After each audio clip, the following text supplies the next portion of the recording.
Alors bonjour à tous et bienvenue sur Best Review.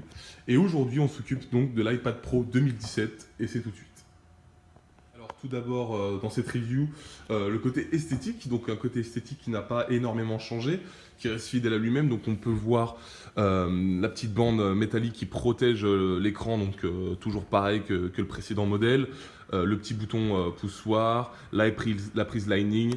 En tout cas sur cette face avant, tout reste pareil que l'ancienne version 2015. Allons du côté verso. Alors, un verso en gris sidéral, disponible en plusieurs couleurs chez Apple, en gold, rose, gris sidéral, et je sais plus, argenté je crois aussi, à voir sur les coloris du site Apple. Donc pour ce côté verso, qu'est-ce qui change? Eh ben, en tout cas, pas grand-chose au point de vue esthétique, on reste toujours sur un produit iPad classique. Petit changement, c'est bien ce petit micro juste là qui n'était pas dans la précédente version. Donc je vois qu'il y a aussi un micro juste au-dessus, donc double micro. Pas mal côté professionnel pour tout ce qui est journalisme ou bien youtubeur, pour toute personne qui fait des podcasts. Je trouve ça vraiment pas mal du côté professionnel d'avoir rajouté ce petit micro qui peut peut-être vous permettre de pouvoir enregistrer des vidéos avec un son peut-être plus clair à tester directement. En tout cas, vraiment pas mal. Et l'autre énorme changement quand même, c'est cette lentille et cet appareil photo qui est à 12 mégapixels. Donc c'est le même appareil photo que sur l'iPhone 7. Et dans la version précédente de l'iPad Pro, c'est 8 mégapixels. Donc on avait donc vraiment énorme au niveau de cette prestation. Je trouve ça très très bien de la part d'Apple d'avoir réutilisé les caméras de son iPhone 7 pour l'introduire à cet iPad Pro qui est en point de vue esthétique vraiment très très bien. Donc là on est sur l'écran 12 pouces.9, le plus grand de chez Apple en iPad.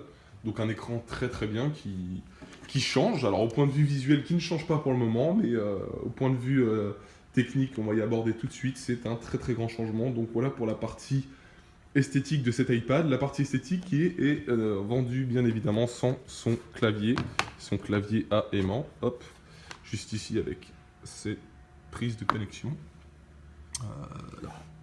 Voilà.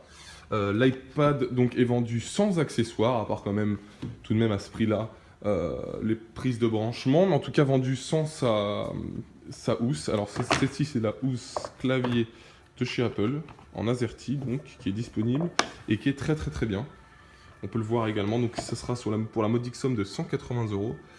Elle est étanche niveau eau et pour tout ce qui est danger professionnel, style le café.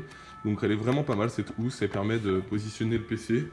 On va voir ça tout de suite, pour les côtés caractéristiques et les côtés puissance. Alors voilà pour la partie technique de cet iPad Pro 2017. Et ben on va parler en premier de la puce A10 qui augmente la puissance de cet iPad Pro de 30% comparé à l'ancienne puce de 2015 qui était une A9X, donc comparable à l'Ultrabook. Et ben en tout cas cette puce A10X nous augmente la puissance de 30%. Et on a également à l'intérieur de cet iPad Pro une performance graphique de 40% comparée à l'ancienne version. Alors c'est vraiment pas mal pour une transition entre ces deux appareils. Je l'ai passé à la moulinette en fait sur le Geekbench et j'ai eu un score de 3929 en single core. Donc en comparaison à l'ancien c'était 3031 je crois. C'est bien 30% en plus que l'ancienne version 2015. En multicœur, on a 9372 contre 5138. Donc c'est des chiffres qui sont égaux au MacBook 13. Donc vraiment très très bien cet iPad Pro. On a un Core i5 à l'intérieur et vous pouvez voir cet écran qui est Retina et qui n'a pas changé en taille pour la version 2015, mais qui a changé du tout au tout. Pourquoi? Parce qu'il est en 120 Hz et ça c'est vraiment incroyable de la part d'Apple. 120 Hz, ça équivaut au double de vos écrans actuels. Alors vous regardez l'écran de votre ordinateur actuel, si vous n'avez pas d'iPad Pro, ou l'ordinateur de votre téléphone, enfin l'écran de votre téléphone, ou les écrans télé, ou quoi que ce soit, tout est en 60 Hz. Et ben ce modèle en tout cas est en 120 Hz. Donc grosse innovation, sûrement peut-être la plus grosse de cet iPad. qui a une fluidité énorme. Alors j'ai eu en main, j'ai eu pendant longtemps la version 2015, notamment hier, et on voit largement une plus grande fluidité sur cet iPad. C'est bien fluide au niveau des applications, l'ouverture, fermeture. On sent quand même une grande fluidité comparée à la version 2015, donc très bien de la part d'Apple. Qu'est-ce qu'on pourrait dire d'autre? On pourrait dire aussi que à l'intérieur, donc c'est un iOS, on n'est pas encore...